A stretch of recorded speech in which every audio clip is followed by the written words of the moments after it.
दोस्तों नमस्कार। आज तमिलनाडु से एक खबर आई है कि वहां के मुख्यमंत्री के बेटे ने ये कहा है कि दुनिया से सनातन धर्म को खत्म कर देना चाहिए। अब ये जो स्टेटमेंट है, अगर हम इसके राजनीतिक मायने देखें तो ये निश्चित रूप से एक बहुत ही ओछी राजनीति का हिस्सा है।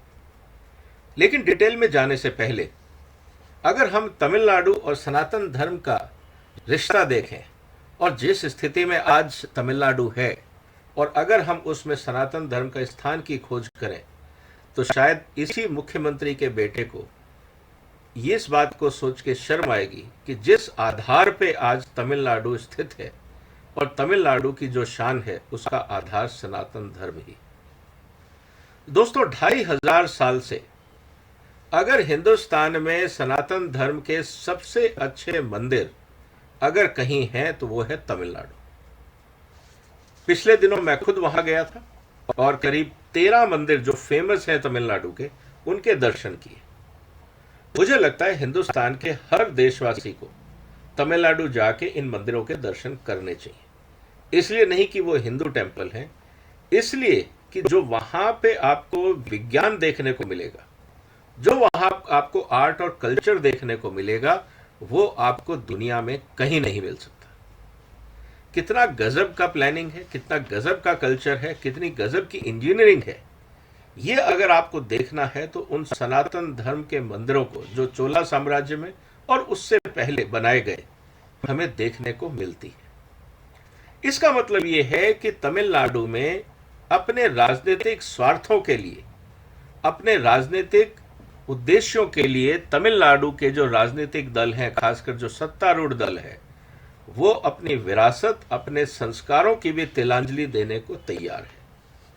2500 साल पुरानी संस्कृति को 50 साल पुरानी राजनीति के लिए कुर्बान करने के लिए तैयार है आज के राजनेता।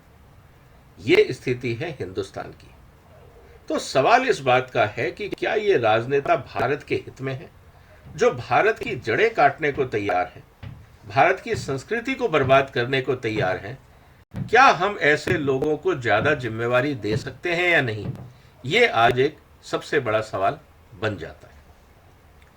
दूसरा सवाल मैं ये कहूंगा, जितने भी बड़े शहर हैं तमिलनाडु के, मेरा निवेदन है वहां के मुख्यमंत्री और उनके बेटे से, आप ये जितने बड़े शहर हैं, वहां जितने बड़े मंदिर हैं, एक बार आप उनको तमिलनाडु के नक्शे से हटा दीजिए कि ये तमिलनाडु का हिस्सा नहीं है, और फिर मुझे बताइए कि तमिलनाडु में बचता क्या है।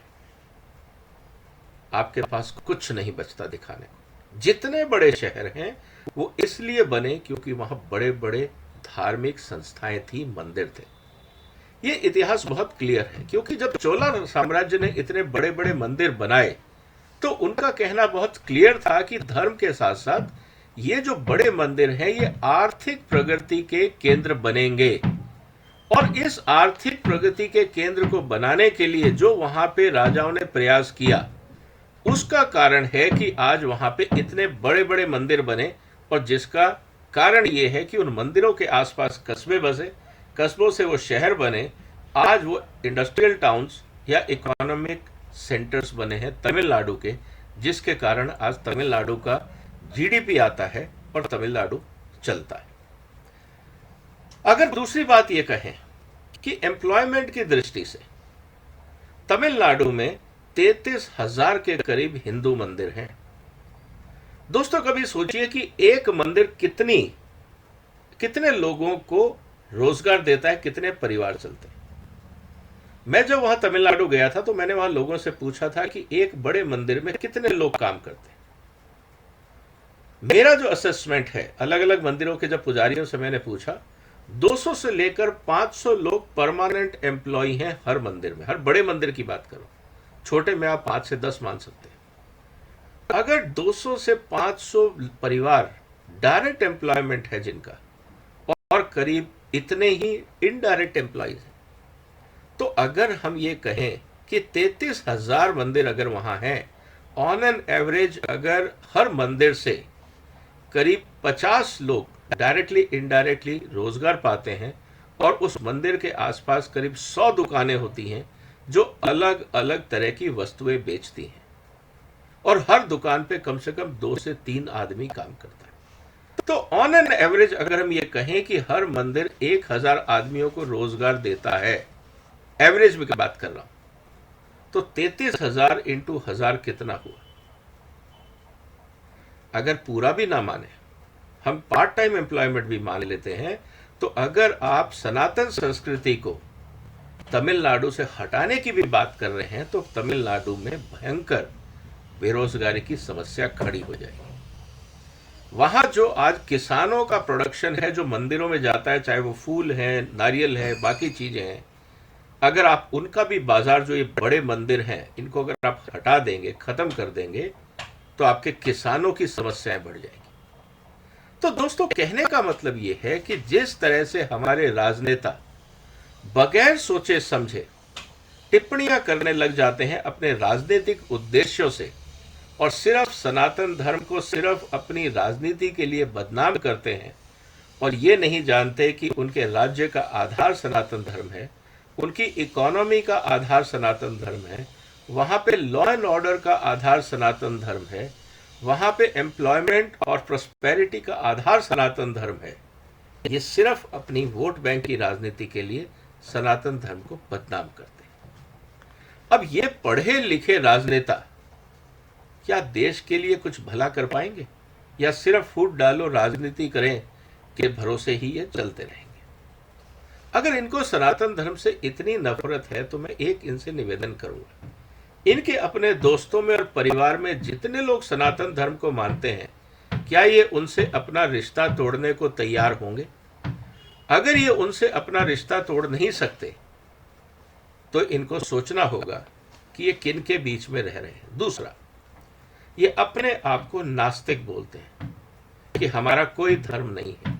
इसका मतलब ऐसे राजनेता जिनका अपना कोई संस्कार नहीं है, अपनी कोई शैली नहीं है, अपनी कोई विचारधारा नहीं है, अपने कोई संस्कार नहीं है, ऐसे राजनेता क्या समाज में रोल मॉडल बन सकते हैं? ये किसको मार्गदर्शन दे सकते हैं जिनका अपना ही कोई आधार नहीं हो, जिनके अपने कोई संस्कार नहीं?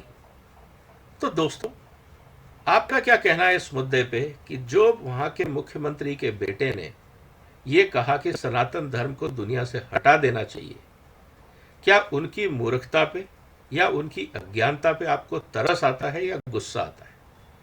एक तो ये बात आप कमेंट सेक्शन में जरूर लिखिएगा। दूसरी महत्वपूर्ण बात यह है इसका लीगल पहलू।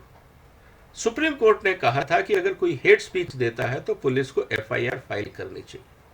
सनातन धर्म को दुनिया से हटा दिया जाए, क्या यह हेट स्पीच है या नहीं, या एक पॉलिटिकल स्टेटमेंट है? क्या वहां की पुलिस और हाई कोर्ट इस मुद्दे पे संज्ञान लेंगे या नहीं, या उनको लेना चाहिए या नहीं? आपका क्या कहना है? या राजनीतिक दल, क्योंकि वो नॉन बीजेपी पार्टी है, इसलिए वो गंभीर आरोप नहीं है, सनातन धर्म के खिलाफ दिया गया स्टेटमेंट है इसलिए गंभीर नहीं है, लेकिन अगर कोई हिंदू नेता या कोई एक्टिविस्ट कुछ स्टेटमेंट बोल देता है किसी के खिलाफ, तो वो हेट स्पीच बन जाती है। आपको क्या लगता है, क्या सुप्रीम कोर्ट को इस मुद्दे पे सुमोटो कॉग्निजेंस लेना चाहिए या नहीं? क्या सुप्रीम कोर्ट के जजेस या हाई कोर्ट के जजेस इस बात पे संज्ञान लेंगे या नहीं? आपको क्या लगता है? दोस्तों, अनफॉर्चुनेटली इस देश में राजनीति का स्तर इतना गिर गया है कि हम अपने संस्कार, हम अपने परिवार, अगर हम इन्हीं नेताओं के पूर्वजों की बात करें तो वो भी सनातन ही थे, ये इतना गिर जाते हैं अपने स्वार्थ में कि अपने आप को मुगल घोषित करने के लिए तैयार हो जाते हैं। जो अपने संस्कार छोड़ के आए, जिनका संस्कार सिर्फ मारकाट था, इस देश में अराजकता फैलानी थी, लूट मार करना था, इस देश को बर्बाद करके चले जाना था, क्या आज के कुछ नेता अपने आप को मुगल घोषित करने के लिए प्रेरित हो रहे हैं? आपका क्या कहना है दोस्तों? कमेंट बॉक्स में अपने कमेंट्स लिखिए और बताइए कि क्या इस तरह के राजनेताओं को समाज से माफी मांगनी चाहिए या नहीं। मुझे लगता है कि यह गंभीर मुद्दा है। हमारे राजनेताओं को इस तरह की जो लूज टॉक्स हैं, जो इररिस्पॉन्सिबल डिस्कशंस हैं, उनसे बचना चाहिए, नहीं तो ऐसे नेताओं को समाज की जरूरत नहीं है, या समाज को ऐसे नेताओं की जरूरत नहीं है। आपका क्या कहना है दोस्तों? कमेंट बॉक्स में अपने व्यूज लिखिए। देखते हैं कोर्ट इस पे क्या संज्ञान लेता है, वहां की राजनीतिक पार्टियां क्या संज्ञान लेती है, और खासकर वहां तो करीब 90% आबादी, करीब 85 से 90% आबादी हिंदू है। वो इस पे अपने क्या विचार रखते हैं, आने वाले समय में देखने को मिलेगा। तब तक आप इस चैनल को सब्सक्राइब कर सकते हैं, इस वीडियो को शेयर कर सकते हैं। आपने वक्त निकाला, इसके लिए धन्यवाद। फिलहाल वंदे मातरम।